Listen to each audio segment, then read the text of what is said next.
அனைவருக்கும் கணித வணக்கம். இப்போ பார்க்க போகிறது 8ஆம் வகுப்புக்குரிய கணக்கு. எடுத்துக்காட்டு 4.10 அந்த கணக்கை இப்போ பார்க்க போகிறோம். என்ன கொடுக்கப்பட்டிருக்குன்னு பாருங்க. மழை காலத்தின் போது விற்பனையை அதிகரிக்க கடைக்காரர் ஒருவர் ஒரு மழை சட்டையின் அதாவது ரெயின்கோட்டு விலையை ரூபாய் 1060 இருந்து 901 ரூபாயாக குறைத்தார் எனில் அவர் வழங்கிய தள்ளுபடி சதவீதத்தை காண்க அப்படின்னு சொல்லி கணக்கு கொடுக்கப்பட்டிருக்கு. இந்த கணக்கை நம்ம எப்படி செய்ய போறோம்? ஃபர்ஸ்ட் நம்ம என்ன செய்ய போறோம்? தள்ளுபடி எவ்வளவுன்னு கண்டுபிடிச்சிட்டு அப்புறம் அதுலேருந்து தள்ளுபடி சதவீதத்துக்கு உள்ள ஃபார்முலாவை பயன்படுத்தி இதற்குரிய விடையை நம்ம கண்டுபிடிக்க வேண்டும். முதல்ல ஃபர்ஸ்ட் பாருங்க, தள்ளுபடி. ஃபர்ஸ்ட் அந்த ஃபார்முலாவை எழுதிக்கிறேன். தள்ளுபடி இஸ் ஈக்குவல் டு என்ன வரும்? குறித்த விலையில விற்ற விலையை கழிக்கணும். குறித்த விலை மைனஸ்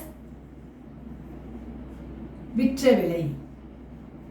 இப்ப குறித்த விலை எவ்வளவு அப்படின்னு பார்க்க போறோம்.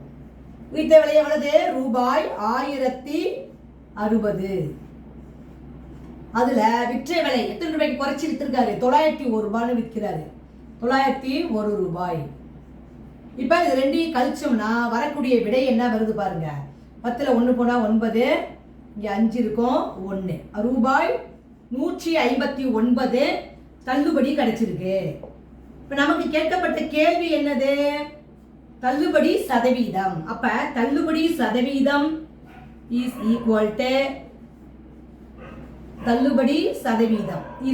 டு என்ன வரும்? தள்ளுபடி பை அதுக்குரிய ஃபார்முலா தள்ளுபடி பை குறித்த விலை இன்ட்டு சதவீதம்